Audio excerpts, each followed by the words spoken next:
Don't tread on us. You crossed the line.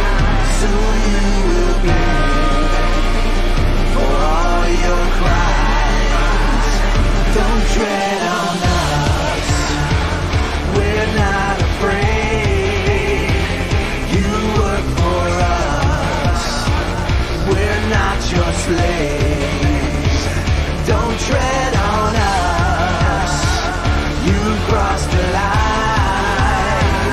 Soon you will pay for all your crimes.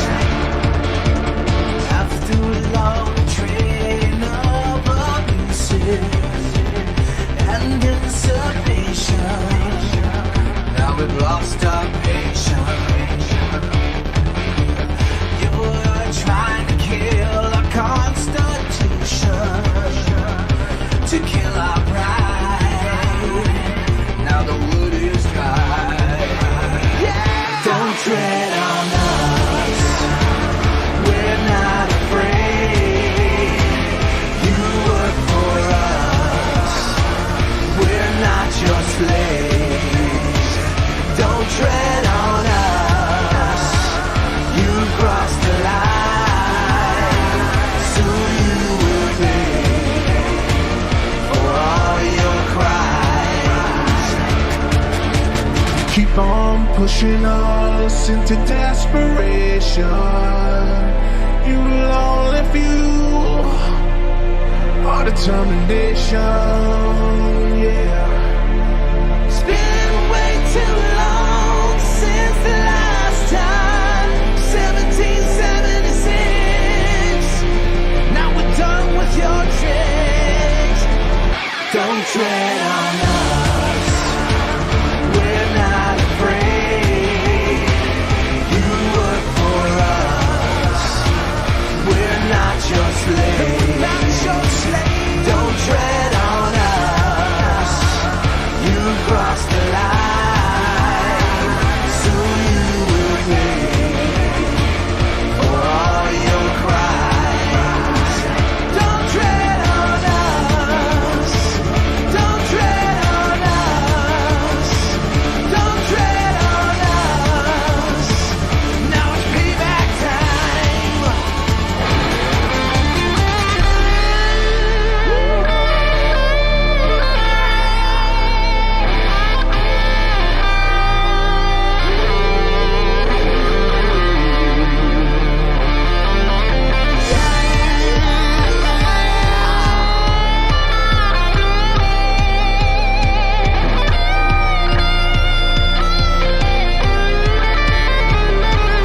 Don't tread on us. Don't tread on us. We're not afraid.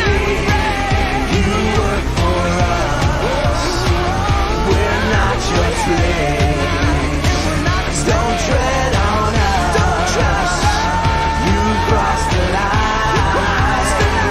Soon you will pay for all your crimes. Don't tread on us.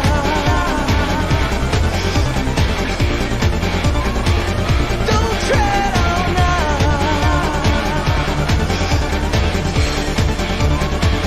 Don't tread on us.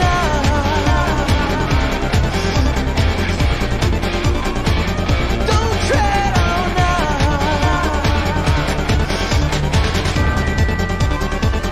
Don't tread on us.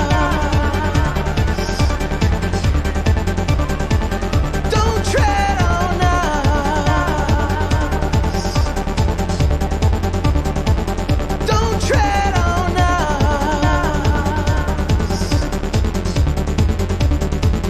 Don't tread on us.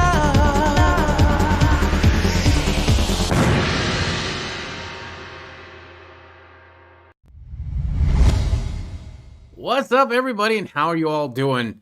Oh, it has been a day, and not a bad day for one, which is nice. I love not having a bad day. But what's happened for me today is I've been very busy, right? I did my gaming stream on the gaming channel.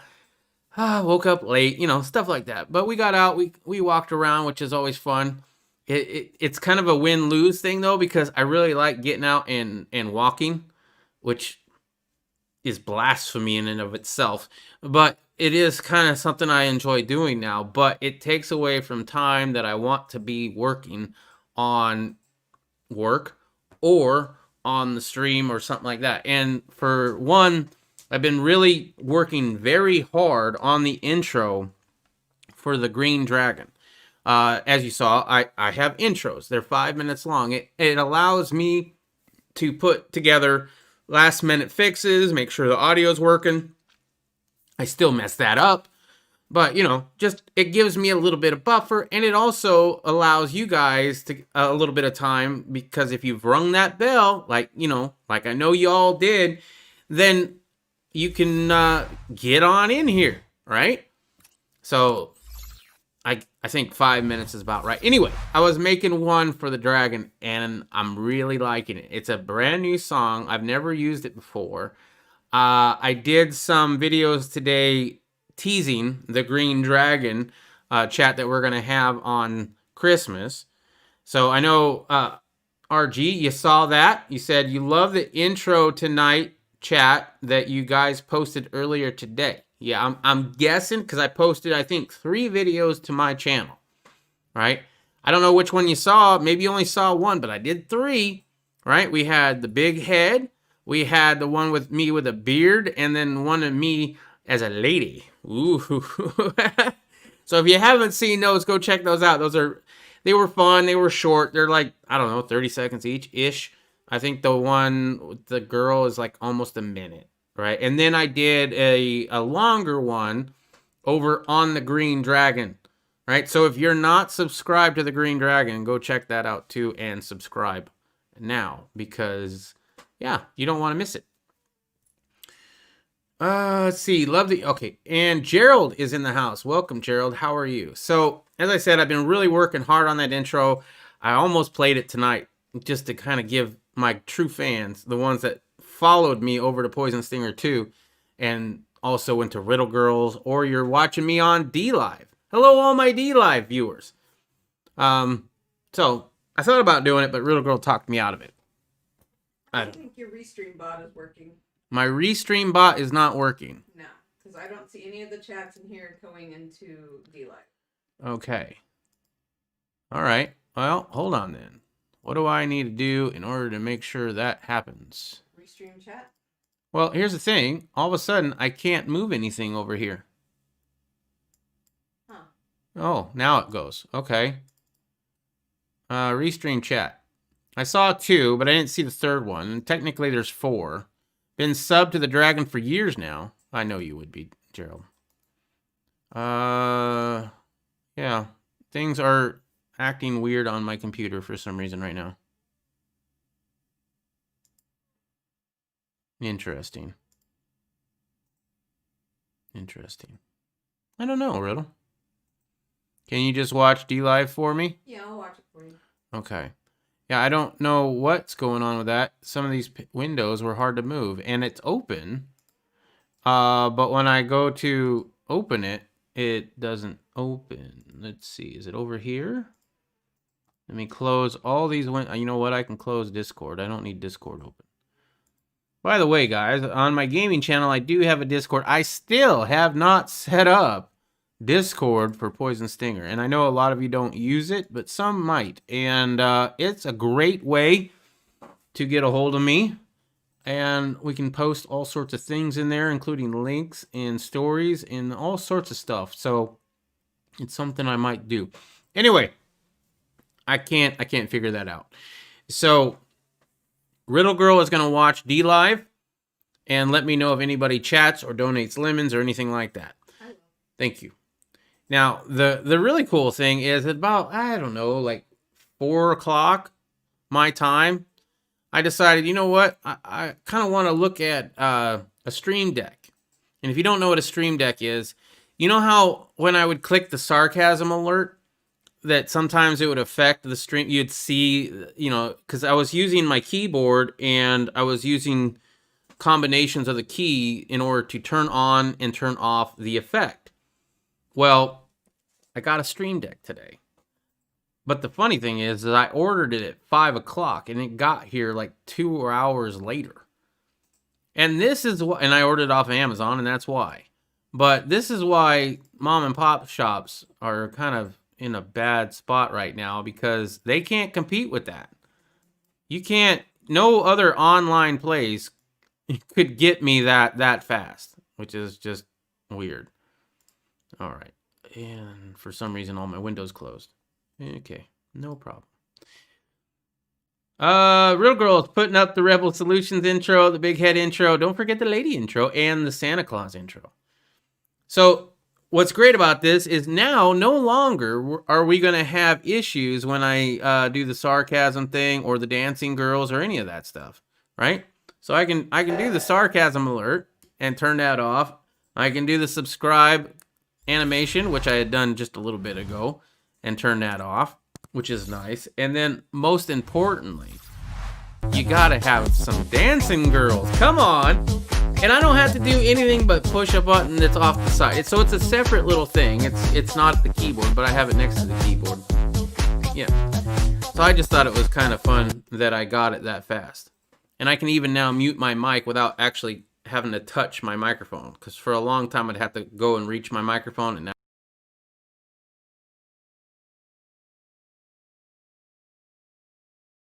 but I don't think she can. I can hear the dancing girls. You can hear the dance? Okay. Well, yeah, because I didn't have it. Well, you would have anyway, because this is just my mic. It's not all the audios. Okay, now I've seen all 4 of them. Great, loved them. Well, I'm glad you liked them. They were fun to make. I had to do it a little bit awkward because it's Snapchat. Yeah, no, I can't hear what you were saying when you muted it. Okay, great. It was Snapchat, right? And that's an app that you can get on your phone and all that. And it does these little face filters. And so they don't allow you to do it in landscape mode, only portrait mode, which I did not like. And you have to hold the button down while you record. If you let up, it stops the record.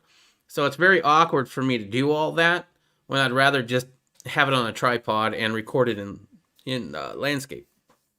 Santa intro, thank you. RG's now seen all 4 now. Awesome. Yeah, glad you liked them. They were fun. They were short. They were quick. But as I said, they were fun to do. And I would have done more, but I would have spent all day. Like, I could have made... Well, there wasn't that many other filters, right? And the filters are easy. Now, if I could find something like Snapchat filters for this, I could control that with this Stream Deck as well, and it would just be great. The Stream Deck is amazing and will do me well, since I not only do this, but I also do Twitch and another gaming thing. So I can have different profiles for everything I do. I have one for the evening catch-up. I'll have one for the Patriot Bible Study. I'll have one for my gaming channel, both on YouTube and on Twitch.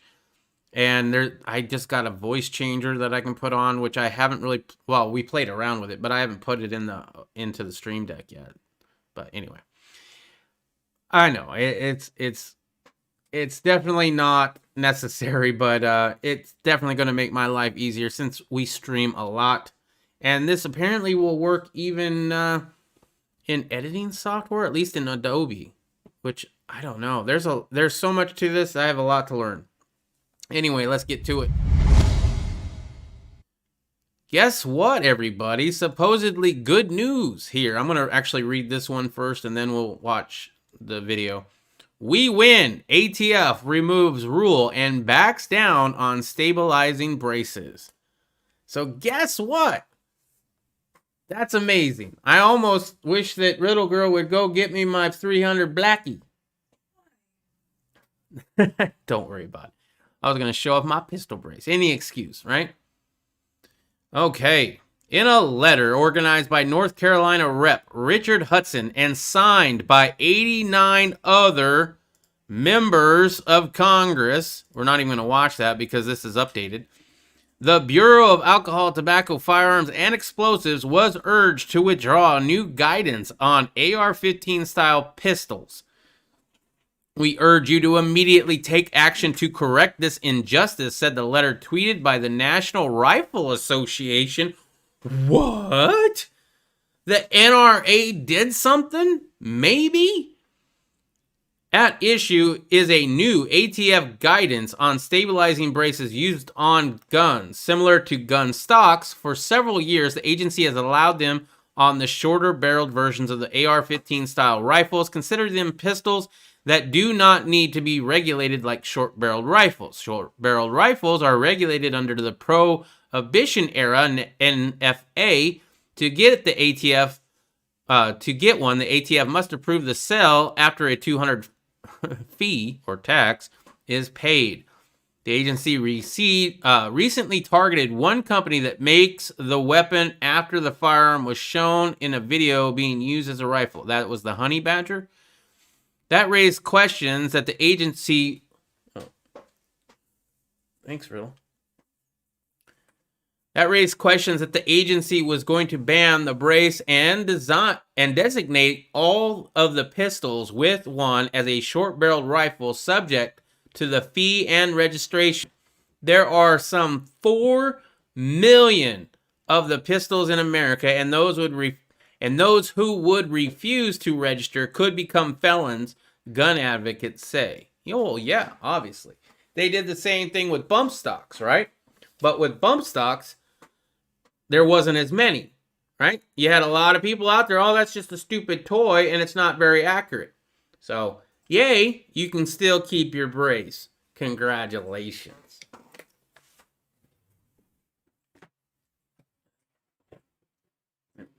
Oh, can you turn off my flashlight on that for me, Riddle?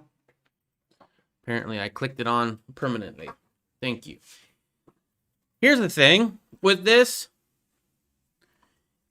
This is whatever it is. So, okay, you get to keep your braces. What about 80% lowers?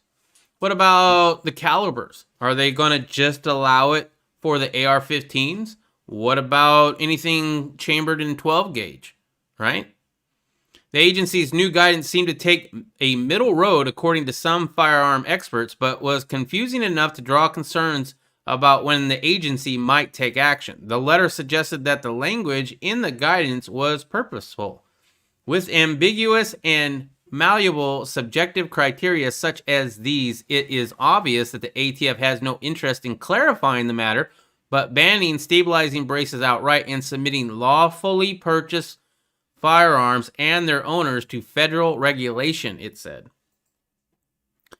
The ATF has noted that the stabilizing brace helps disabled veterans use the weapon for sport. How about just disabled people? I mean, don't get me wrong. Bless the disabled vets. But I mean, just normal disabled people. They have a right too, you know?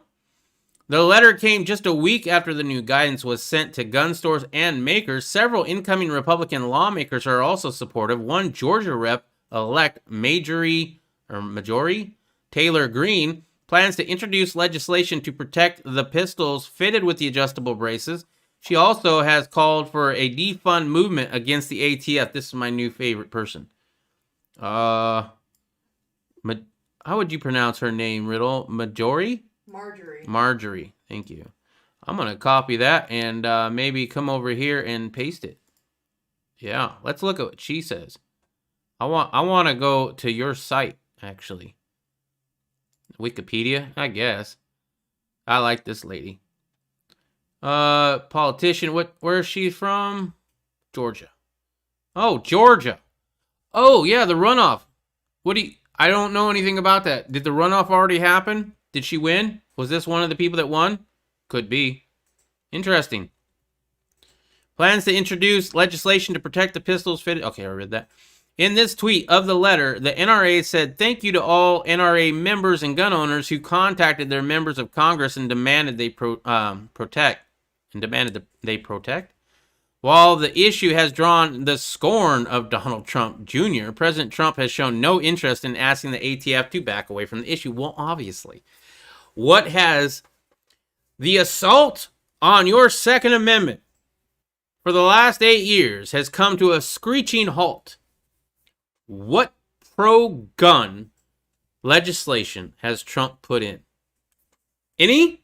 Not that I know of, right? Nothing. I don't remember anything pro-gun that he has put. I see a lot of AR-15s with Trump logos, branding, engraving, painted, right? A whole bunch of Trump gun stuff at the gun show. But what has he done for the guns?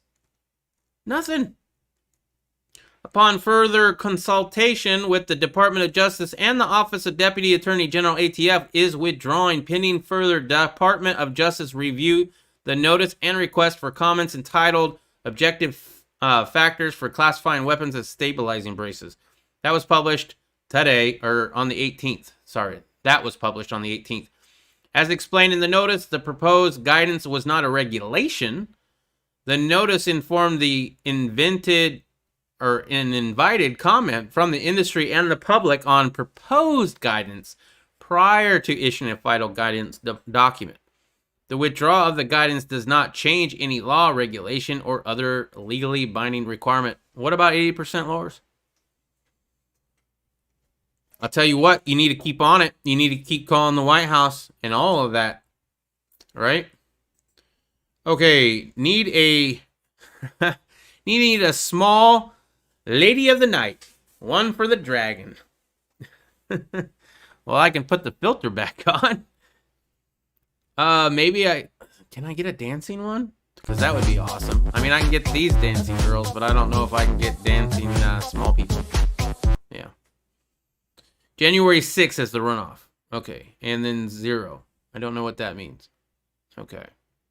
So, yeah, let's go ahead and listen to this. It's 3 minutes, but yeah, why not? And he can't figure out landscape mode. Oh, wait, hold up. You can't even hear him yet. Because I already hit start. There we go. I just wanted to deliver what looks like this is breaking news. I am literally on atf.gov, their website, and there is a form. I'm going to read it to you, and I'll put the link in the description once this gets uploaded. Looks like the ATF is back down on the pistol braces. It says, Department of Justice, Bureau of Alcohol, Tobacco, Firearms, and Explosives, docket number 2020 Romeo-10 Whiskey. Objective factors for classifying weapons with stabilizing braces. Withdrawal of guidance. It says, action, notice withdrawal. Summary. The Bureau of Alcohol, Tobacco, Firearms, and Explosives is announcing the withdrawal of a notice and request for comments entitled Objective Factors for Classifying Weapons with Stabilizing Braces that was published on December 18th, 2020. The withdrawal is effective, and it still says insert date, but I'm guessing that it's immediately. Further information, you can contact Andrew Lang, the Office of Regulatory Affairs. The supplementary information says, upon further consultation with the Department of Justice and the Office of the Deputy Attorney General, ATF is withdrawing, pending further Department of Justice review, the notice and request for comments entitled Objective Factors for Classifying Weapons with Stabilizing Braces that was published on December 18, 2020. As explained in the notice, the proposed guidance was not a regulation. The notice informed and invited comment from the industry and the public on a proposed guidance prior to issuing a final document. The withdrawal of the guidance does not change any law, regulation, or other legally binding requirement. And it's supposed to do to tell this far-reaching regulation to everybody who shared. Thank you to everybody who made a video. Yeah. Thank you to every red-blooded American who stood their ground and did what they were supposed to do to tell this far-reaching regulatory group to go pound sand. Thank you to the 89 members of Congress that wrote the letter to them yesterday. This is great news. This goes to show you that together as a group, undivided, we are more powerful than we think. So thank you to everybody who put forth the effort. Be happy to total line with you all any day. Now, maybe small victory here, but it's still, they infringe like crazy. Very small. We have to stay on them. I really think that they're going to let us have this one, but something else is coming. So, see, here's the problem. A lot, and I mean a lot of people have the brace, right? A lot of people have it because it's great. It's the perfect thing.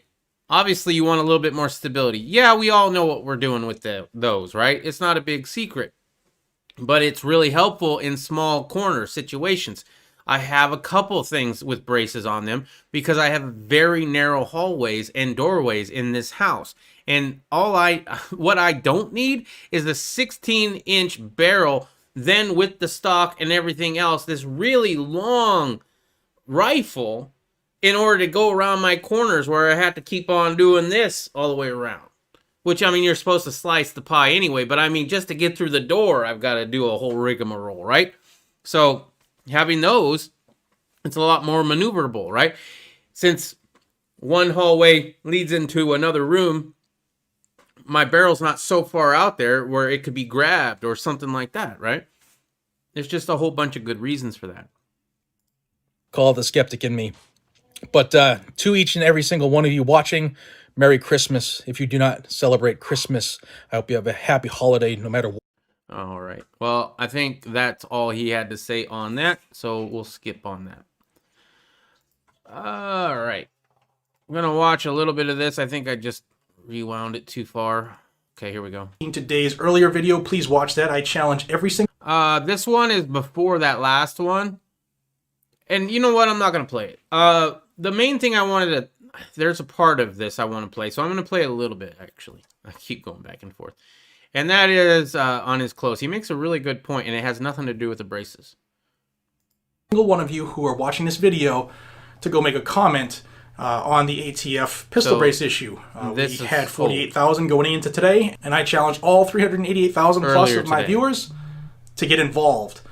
Just like the saying says, if you won't pick up a pen to protect your rights, you probably won't pick up a rifle either. So let's all get involved. Also, quick rant. If you were one of those people who were so worried that this morning before I went out... Right here. This is what I want you to hear. People worried about what you're wearing. I was wearing a New England Patriots t-shirt.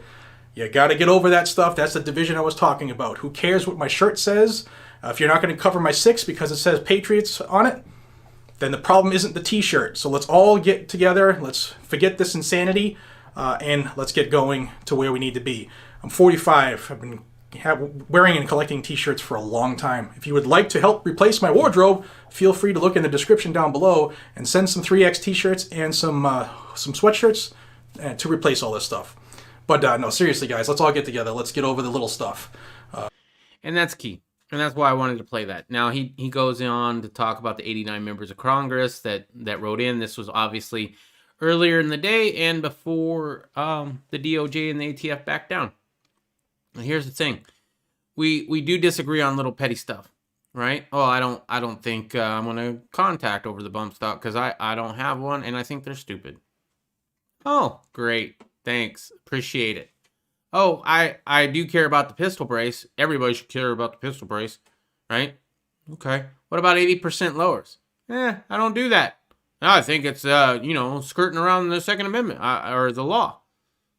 You shouldn't skirt around the law. Obviously, we don't want felons to have guns and stuff, and they could do that. They could build it from, a piece of aluminum, like they would actually do that. It's much easier to just get one. Anyway, RG Holmes says, one thing I can say, he did not come after the guns in any fashion, not like the others. Well, we've had more gun control pass in his 4 years than Obama's complete 8. Okay? Under Obama, we got bump stocks. Under Obama, we got pistol braces. Under Trump, he outlawed bump stocks and made people who kept them technically a felon because he went around Congress. See, Congress made the law back in the 30s. Well, I guess it was in the 80s. I forget. Yeah, I think it was the 80s. Basically, that you couldn't have it was in the 30s. That you couldn't have a fully automatic weapon without going through the $200 tax stamp and doing all that, right? So that Congress did that. Congress made it a law that suppressors are going to be NFA items. Fully automatics are going to be NFA items. And also, obviously, short-barreled rifles are going to be NFA items. Right? Congress did that. Trump came and said ATF Why don't you just go around that and redefine what a fully automatic is? And that's exactly what they did. No longer does the term fully automatic mean one pull, multiple rounds. Now it is one pull, multiple rounds, or a lot of trigger pulls with one motion of your hand. Yeah, see, that doesn't really work. But they got away with it, and they didn't have to go through Congress.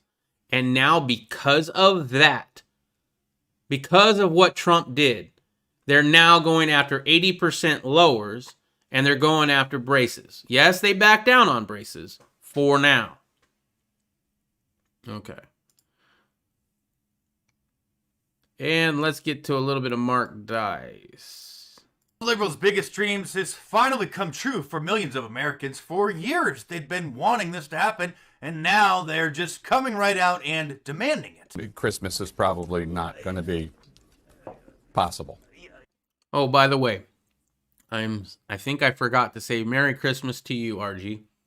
You wished everybody a Merry Christmas when you came into the chat, and I think I forgot to do that. Merry Christmas. I hope everybody is doing well. I hope you get to see your family, and I hope it's going to be a good holiday for you. Yeah, we skip Christmas. Now, I understand being cautious, and each family should be responsible for deciding who and how many people get together and how they're going to protect grandma, but some people are taking this a little too far. Like this Welsh supermarket that blocked off non-essential aisles because apparently the coronavirus tends to congregate in the toy section, not in produce. As bad as things are here in the divided states of America, it appears they're even worse over in the UK. One local police chief said that he's going to have officers investigate families who have Christmas gatherings. They even tried to ban hugging because that's not proper social distancing, and arguing because that could propel respiratory droplets even further than just talking. Thankfully, due to widespread mockery, which we need to do every time liberals speak, they backed down, and now you can hug your family members. That's good. On Christmas. In your own home. If you are getting together, just say it's a Black Lives Matter protest, and you're protesting because Santa Claus is white, and that's not very inclusive. I think that the world has changed a lot over the last 50, 100 years. And for kids, I think it's important that they don't have to feel necessarily bogged down that Santa is always white, and that's the way he should be. One Texas mom is helping to make the most wonderful time of the year a little bit more inclusive. If you're looking for an African-American Santa like Santa Luke, there's an app for that. It's called Find Black Santa. After several years of trying to find a Santa that was relatable, that my children could identify with, I realized that kind of all over the U.S., but specifically in Dallas, I wasn't able to find a Santa that represented our families. Well, this woman obviously has a problem with diversity and doesn't want to be around white people.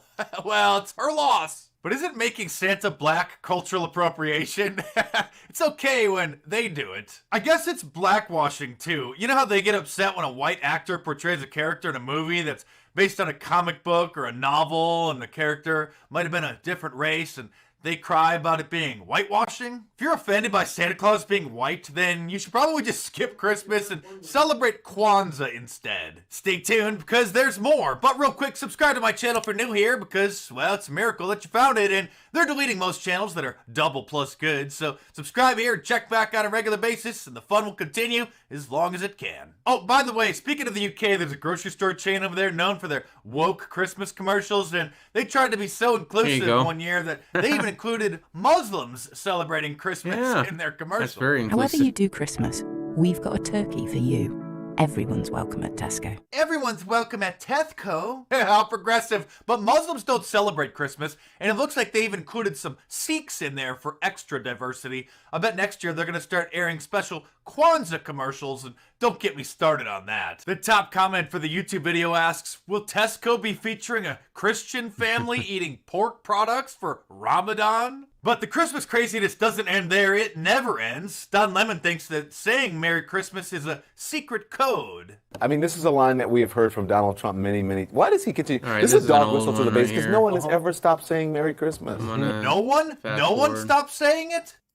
They're upset that he's a man. Father Christmas is an oppressive male stereotype, says the London Telegraph, and Santa Claus should be replaced with Santa Claudia. Because Santa and Mrs. Claus perpetuate the gender binary, hegemonic, oppressive social structure of Western civilization, Apple has decided to release a new gender-neutral Santa Claus emoji. 20 years ago, an idea like that would get you a featured spot on the Jerry Springer Show, but today, Tim Cook is in charge of the world's largest corporation. Other heterophobic liberals are uncomfortable with Santa Claus being straight. A holiday children's book tells the story of Santa Claus with a fresh new twist. This is the cover of the new book. This is the cover of Santa's Husband, a new children's book that hit stores nationwide this holiday season. And joining me now, Isn't that the nice?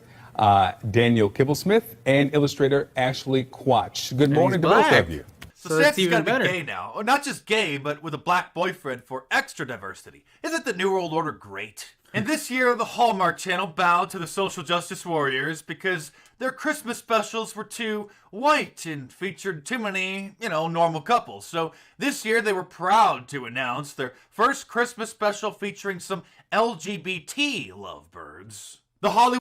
All right, I'm going to end it right there. If you're interested, it's kind of nice. Mark Dice is... he's still funny, which is great. I like funny, but it does seem like he's coming back towards the old Mark Dice.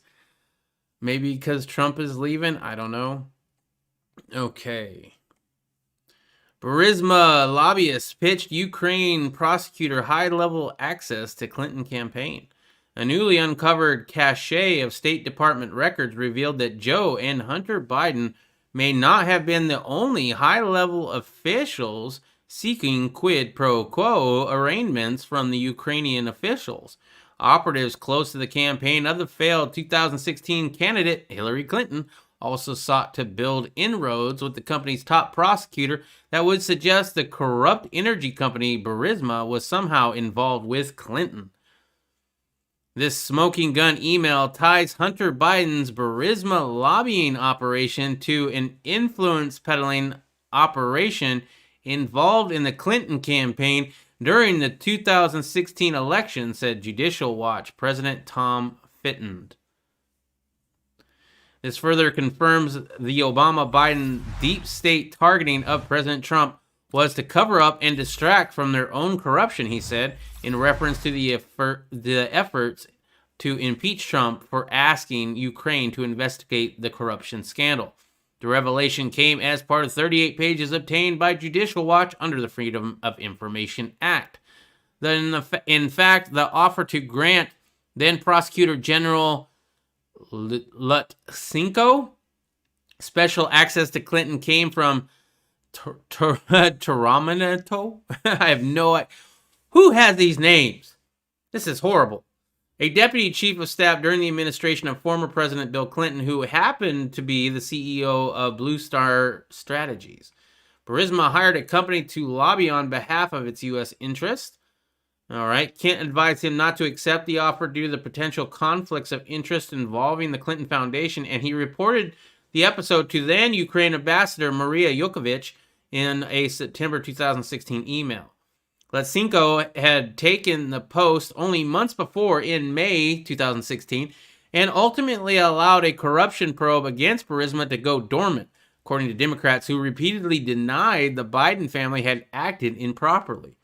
Well, yeah, obviously they didn't do that at all. I'm sure the Bidens are upstanding citizens. However, it wasn't the first time that Kent found himself embroiled in the Burisma bribery efforts. In 2014, only months after Hunter Biden joined the Burisma board, the company succeeded in persuading then Prosecutor General Urama and other prosecutors to drop the probe with a $7 million bribe. Urama was forced out after Kent brought the matter to light and complained. He also attempted to warn the office of then Vice President Joe Biden of the conflict of interest, but was rebuffed. Well, yeah, you're not going to... Do I want to investigate that? No, because I might have something to do with it, and I don't want you to know about it. Urama was forced out. I read that. His successor, Shonkin, reopened the investigation until Joe Biden, while serving as vice president, threatened to withhold a $1 billion loan guaranteed if Stockton wasn't fired. Oh, we know that. That's on audio. I looked at them and I said, I'm leaving in 6 hours. If the prosecutor is not fired, you're not getting the money, Biden recounted in a speech to the Council of Foreign Relations on which Toromonto is a board member. Well, son of a bitch, he got fired and then put in a place someone who was solid at the time. All right. Trump vetoes the defense bill that didn't include Section 230 overhaul. This has something to do with social media, and since I use social media, I wanted to cover this and read it with you. How's that?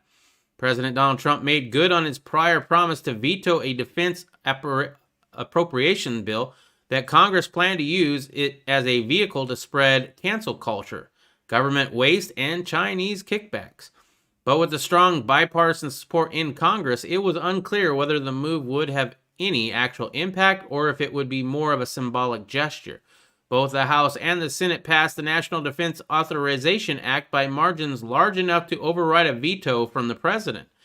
The increasing partisan rifts over the NDAA became apparent earlier this year as Democrats, led by Elizabeth Warren, threatened to withdraw their support during summertime race riots and the widespread destruction of national monuments.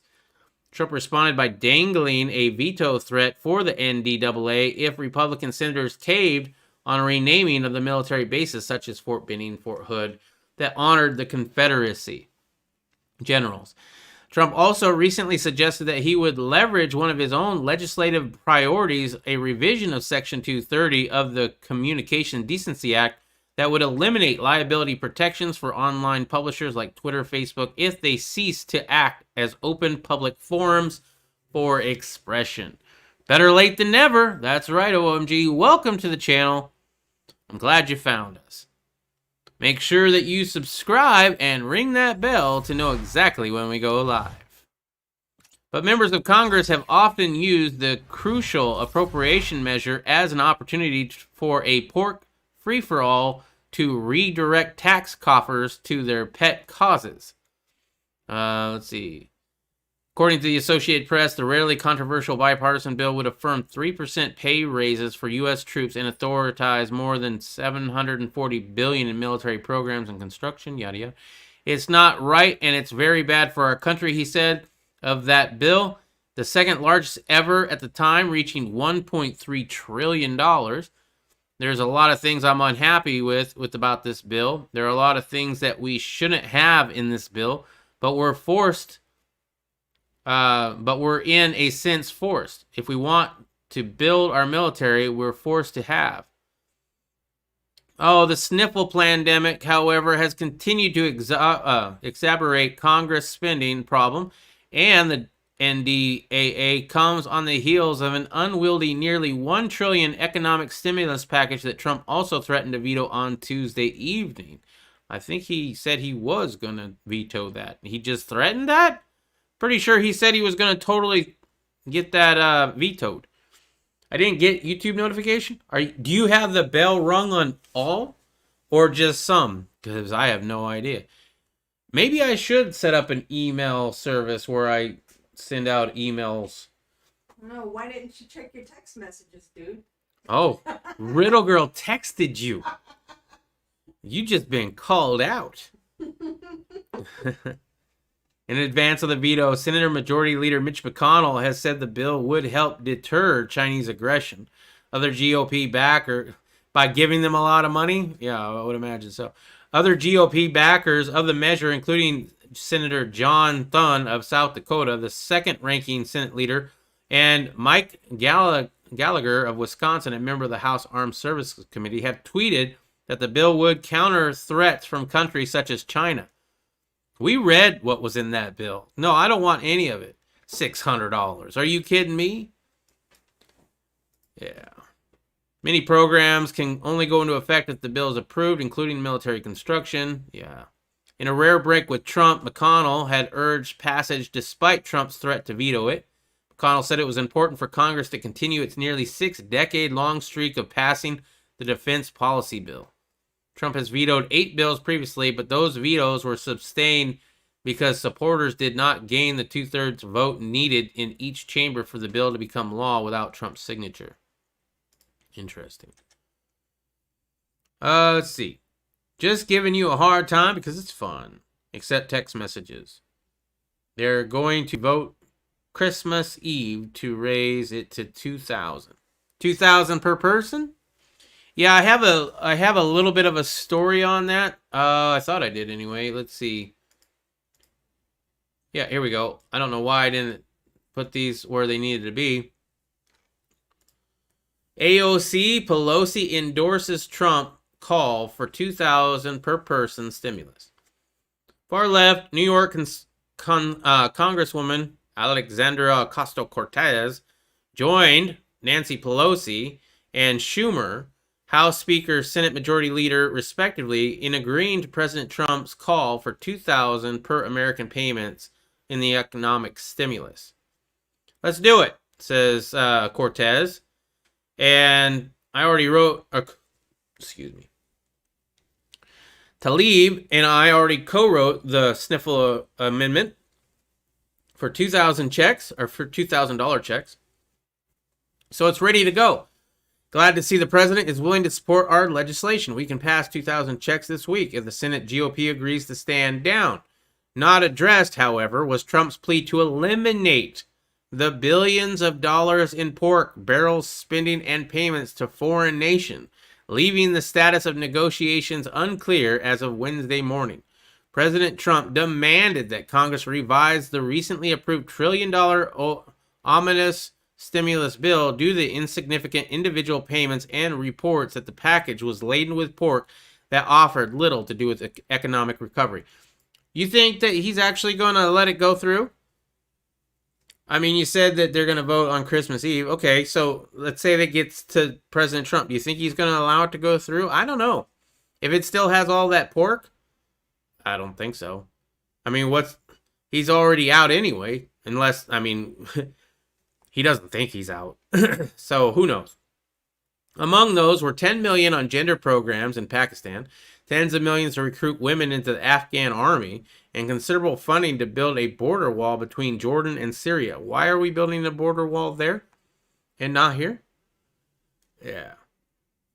Congress found plenty of money to send it to special interests while sending the bare minimum to the American people who need it, Trump said. Yeah, $600.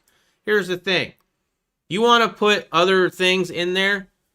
I would say let's do 20% of whatever to small businesses. Nothing. Absolutely zero to big businesses like Walmart and stuff like that. But 20% to small businesses of however much money you want to print out.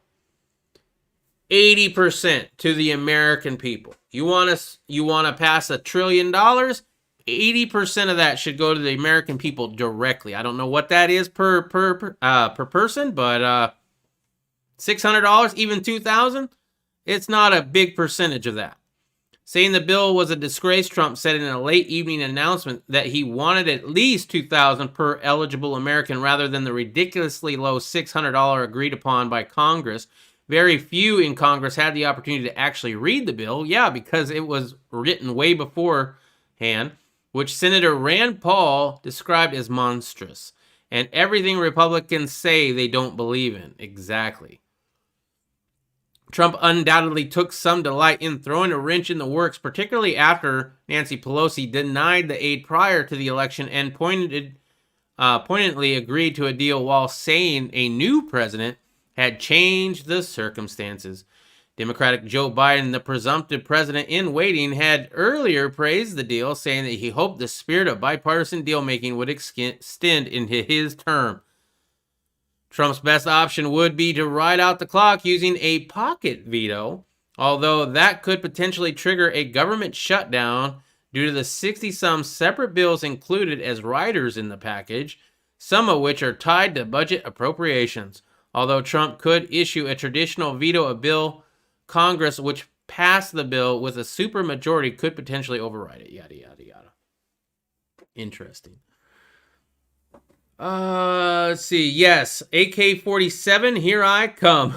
Yeah, they're about that price now. When we went to the gun show, I saw a few AK-47s. They're running right around $1,000. When I got mine, well, I've gotten a few in my years. I've only got one right now, and it's the original one that I purchased. But I bought all of mine for right around $500. I think the cheapest one I ever bought was $350. But the one I have now is my favorite one, and was my first one. And it's like a Cadillac, in my opinion. I've never shot like a Chinese AK or one of these really, really highfalutin ones, but I like mine, and it's smooth as butter. More gun money. Yeah, you might be able to buy a case of ammo. That's what I'm thinking about. I think he will if they raise the individual payments. Really. I'm not saying I don't believe you, because he might. He wants people to like him, and I think that's what it is. Well, folks and youngsters like me, it's past time for my bed. Okay, well, thank you very much, Archie, for coming into the chat. I'll tell you what, I'll give you a little bit of Dancing Girls on your way out. And because I like hitting the button. I need to come up with some more overlays. That's what I need to do. Okay, let's turn you guys off. Trump issued order to block the CIA, FBI from obstructing potential Durham indictments. Haven't really heard about this too much, but I kind of want to just dip my toes in a little bit. President Donald Trump will allow special counsel John Durham's office to share classified information with the grand jury, a move that many herald the arrival of new high-level indictments in the final month of Trump's first presidential term. The new order cuts through the red tape that would have required Durham to seek permission from specific agencies that classified the material. Some of those agencies, including the FBI and CIA, are at the heart of the investigation itself, with a vested interest in covering up their own misconduct and letting the push for transparency to go dormant under a sympathetic and or corrupt incoming administration. The recent memorandum came a few days after Attorney General Barr announced his intention to resign in what was seen as a cordial Oval Office meeting, although Barr later appeared to take parting shots at the president, dismissing the need for additional special counsels to investigate. Why it took Trump that long to get rid of Barr is beyond me. That guy was against you the whole way, and your 5D chest ass couldn't figure it out. Following Barr's departure, Deputy Attorney Jeffrey Rosen is taking over the department on Thursday. It remains to be seen whether he would support moving forward with a new special counsel appointments.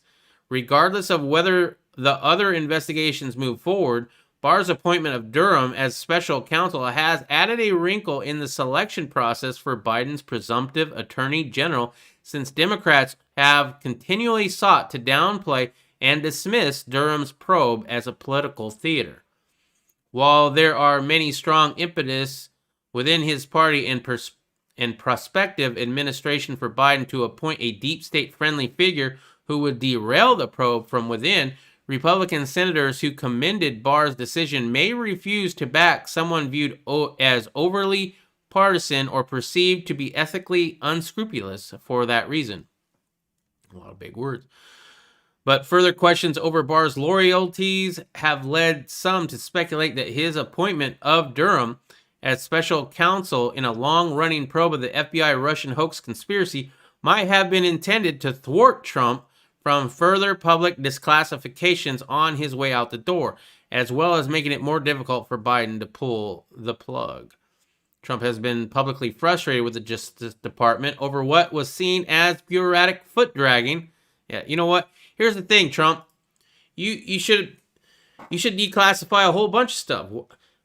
Isn't that some of the stuff that he talked about? How he was going to declassify all this? Like, we were supposed to know what happened to JFK, right? Aren't we supposed to get that? Anyway, I want to get this wrapped up because we've got about 10 minutes to the hour-long mark. Dominion's ex-security chief sues Trump's allies for reporting about alleged Antifa call. I didn't hear about this. a former top-level employee of Dominion Voting Systems who was reportedly caught on tape bragging at an Antifa conference call about having changed the November presidential election, has filed a defamation lawsuit against President Donald Trump's legal team and some of its top allies. In a pre-election call with Antifa, someone identified himself as Eric from Dominion, allegedly told the domestic terrorist group, "Don't worry about the election. Trump is not going to win. I made fucking sure of that." After being identified by conservative media, Eric Comer, of erstwhile Director of Strategy and Security for Dominion, claims he was driven into hiding by death threats. Oh, you're only trying to take over democracy. Yeah, I'm sure a few people are a little upset about that. Coomer, who has since been removed from the page listing Dominion's directors, insisted the allegations were wholly fabricated. Dude, you're on tape saying you made fucking sure of that. Oh, I gotta look into this story more. I have been thrust into the public spotlight by people with political and financial agendas, but at heart, I'm a private person, he said in the statement. While I intend to do everything I can to recapture my prior lifestyle, I have few illusions in this regard, he said, and so today, I put my trust in the legal process, which has already exposed the truth of the 2020 presidential election, as well as being part of the public relations push to rehabilitate himself and his former company. Comer's claim that he is a private citizen may involve a bit of legal posturing, since there is a long tradition of protecting media under the First Amendment for reporting that involves public figures.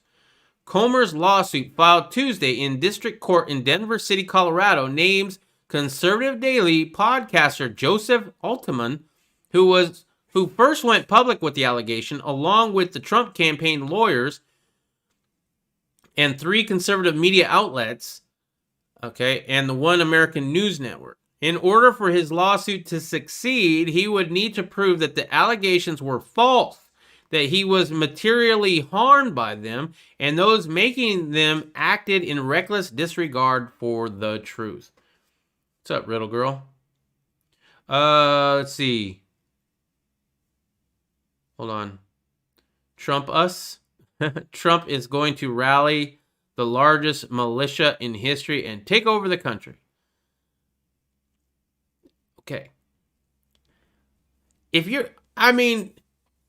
any of what you're talking about is right, make sure you bookmark these moments in my streams, because I forget really easily, so that you can say, at this timestamp in this video, I called it. Because I want to be able to say, OMG, he told me so. He told me so. Should he be deemed a public figure, Comer would also need to be to establish that the accusations were made with the intention of actual malice and that the accusers knew them to be false at the time. Here's the thing, it's on audio. I made fucking sure of it. But that effort could easily backfire if he fails to meet the burden of proof. Thus far, even the leftist fact-checking site Snopes has been unable to debunk the claims, and you know they would if they could. The website said Altman hasn't cooperated in its attempts to verify the story. Instead, Snopes labeled them unproven, meaning that its researchers have declined to do the legwork required for independently verifying them. Oh, that's surprising.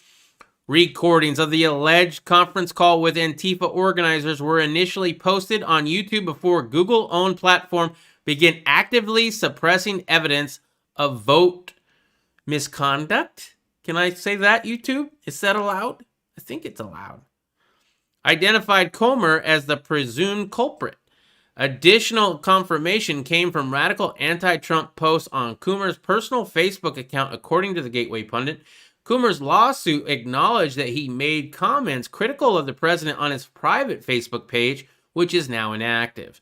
Altman's charges spread that after he was interviewed by Malkin, a Gateway pundit, Eric Trump tweeted about them. OANN and its White House correspondent Channel Ryan reported on that. Powell, who initially misidentified Comer as working for Smartmatic instead of Dominion, said at a news conference that Comer's social media is filled with hatred for Trump, and she later repeated her charges in a Newsmax interview. Giuliani at a news conference said Comer's a vicious, vicious man. He wrote horrible things about the president. He is completely warped, according to the lawsuit. Unfortunately for Comer, statements that clearly express opinion or conjecture generally are not regarded in a legal sense as defamation, since it would be impossible to disprove what someone feels or believes about a purported victim. Wow. It was all a joke. Or it was a joke. Okay. All he needs is a kangaroo court to win. No evidence required. Well, I'm very curious on this. This is a board member, right? I believe a former top-level employee. No. This is more than a top level. This is a board member. I forget where it said that, but he's a board member.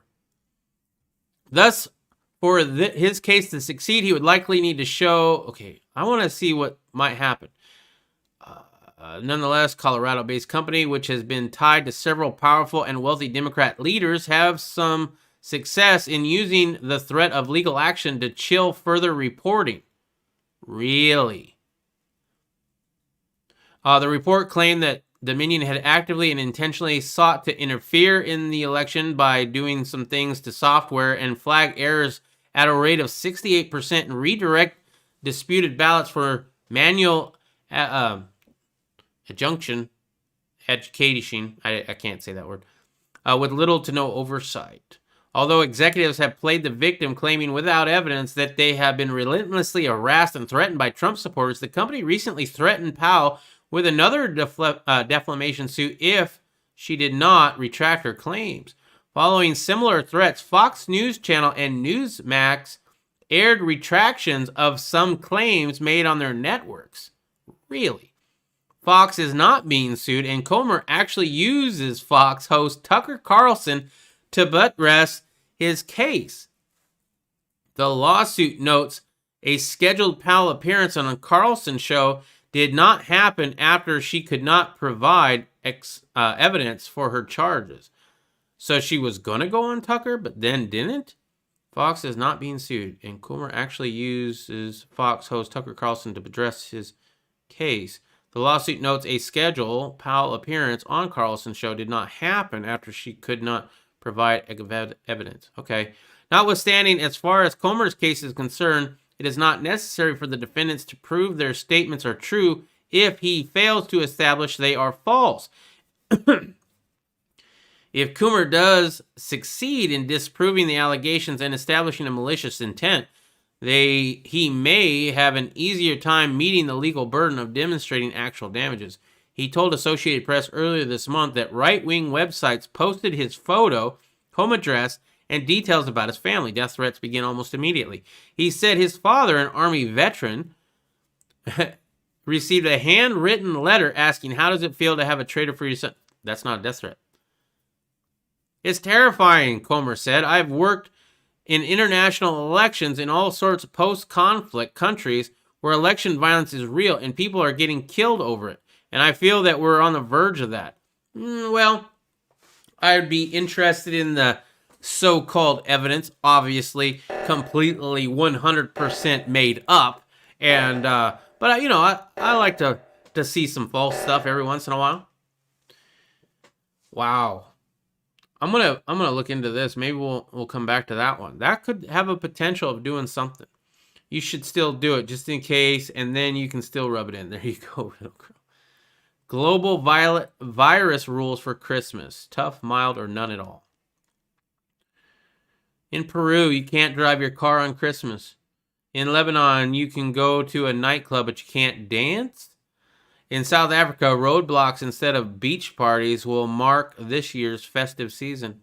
How many people can you share Christmas meal with? France recommends no more than 6. In Chile, it's 15. And in Brazil, it's as many as you want. Meanwhile, in Italy, mind-boggling color-coded holiday virus rules change almost every day for the next 2 weeks.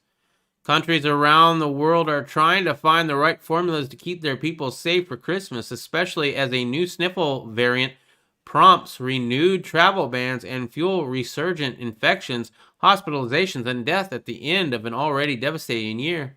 Here's a look at some of the restrictions around the world for this holiday season. I'm not going to read all of these, but I'm going to read this one. Britain.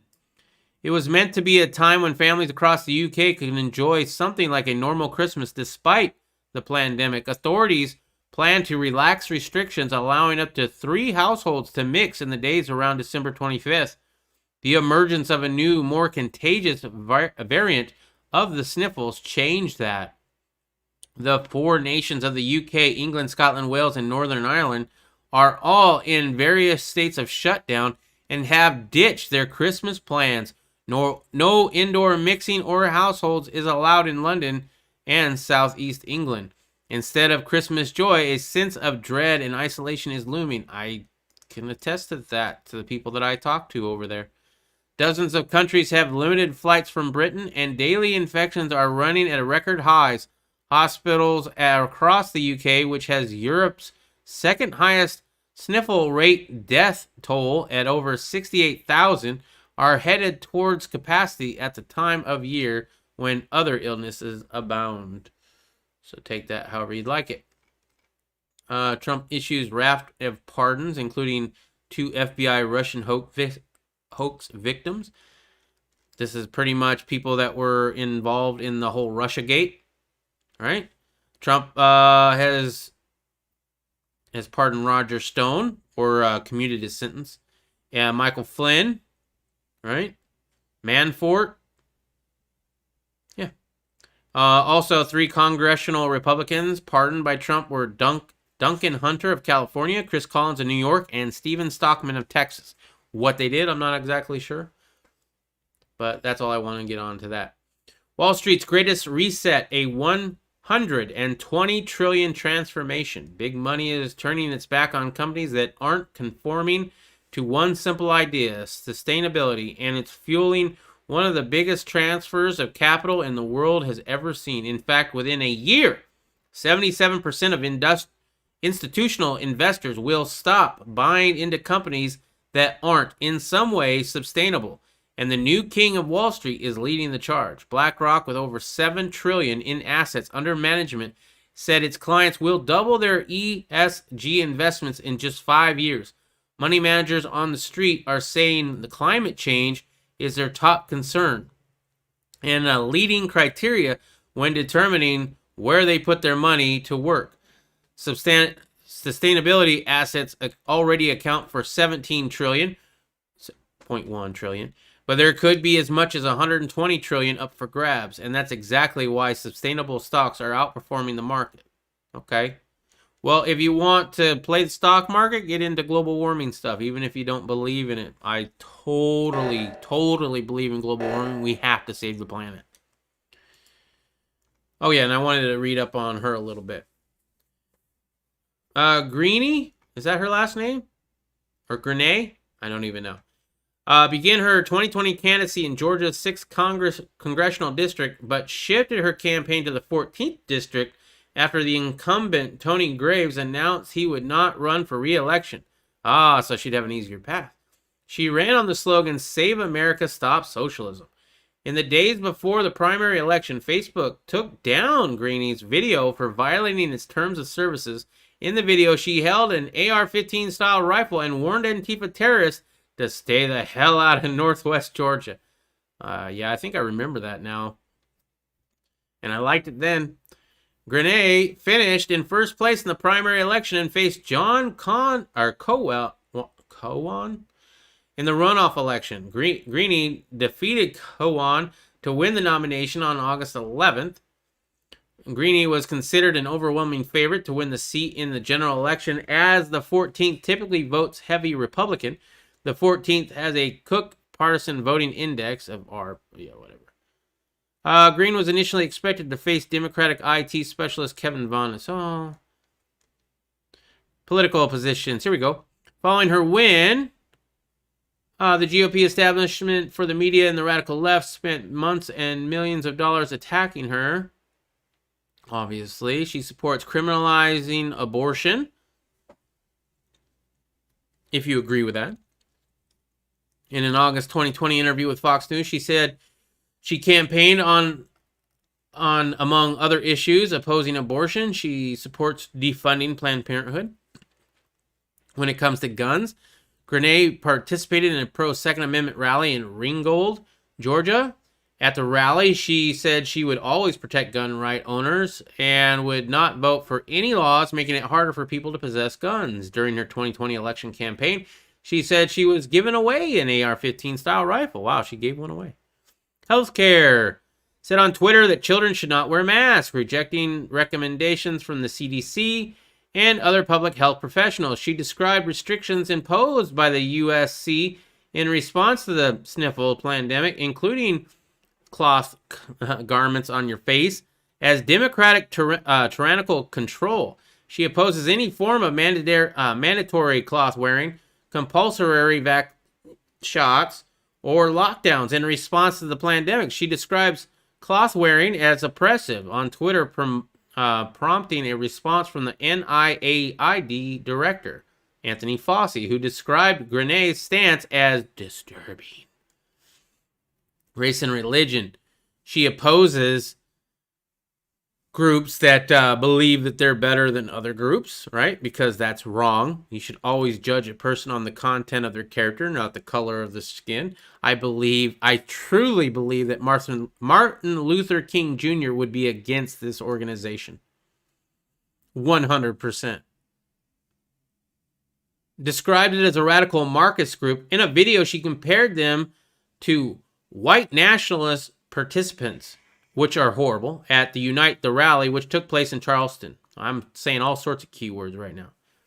In a recording obtained by Politico, Grenay said that anyone that is a Muslim that believes in Sharia law does not belong in the U.S. government. If you take an oath to the U.S. Constitution and you still try to pass Sharia law, that's going against the U.S. Constitution. So I kind of agree with that.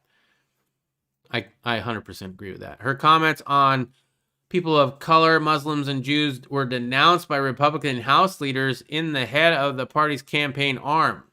That just tells me that we need new people in the campaign arm for sure.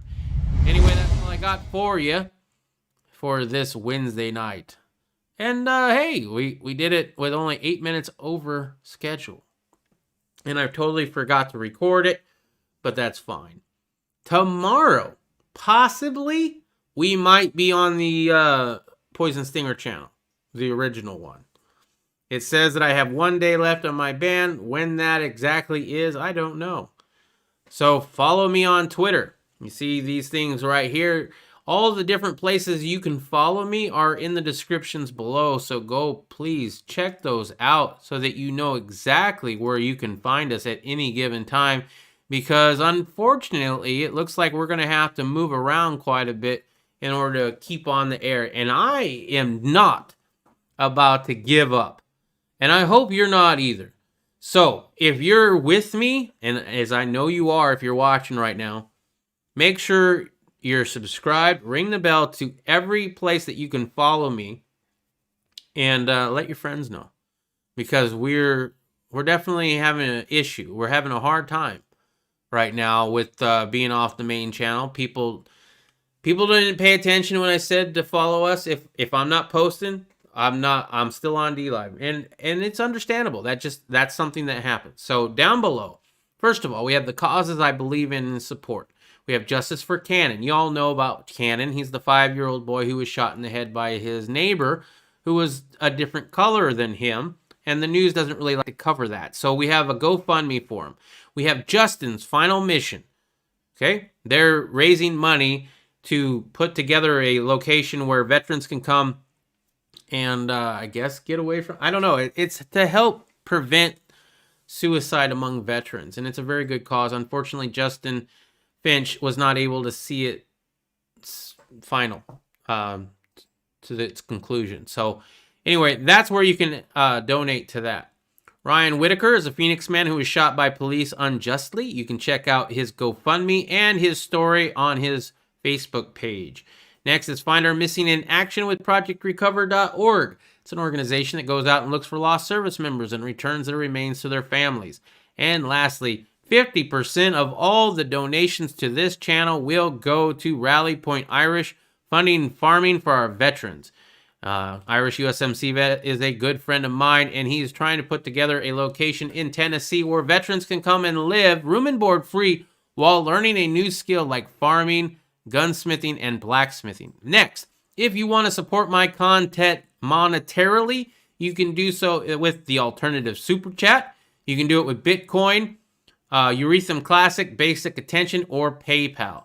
The alternative Super Chat, I get 100% of that. Google doesn't take any of it. And as I said, I'm donating 50% of that to Rally Point Irish.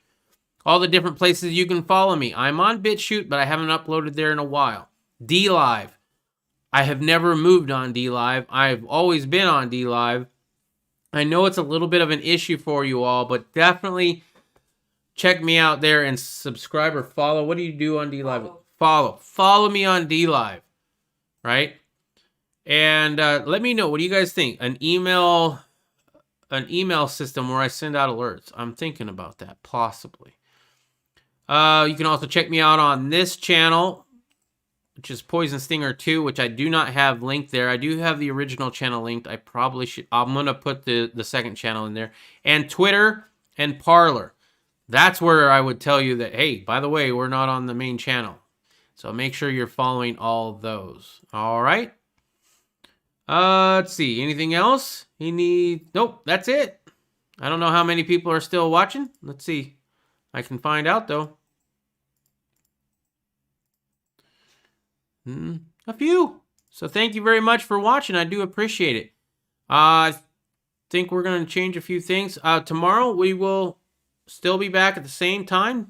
10 p.m. Mountain Standard, 11 Central, and 12 midnight Eastern. As I said, though, we might be on the main channel. So if you don't see it here on Poison Stinger 2, check out Poison Stinger 1. But make sure you follow me because I will tweet it out if I know that I can go live on that channel. Okay? And we will do our best. Anyway, that's all I've got for you. Thank you very much for joining me tonight in the catch-up. And I hope to see you all tomorrow. Until then, though, make sure to keep your family close. Watch out for that government. And try to live as free as you can in this tyrannical world we find ourselves in. Go out tomorrow and do something free. Until I see you later, peace.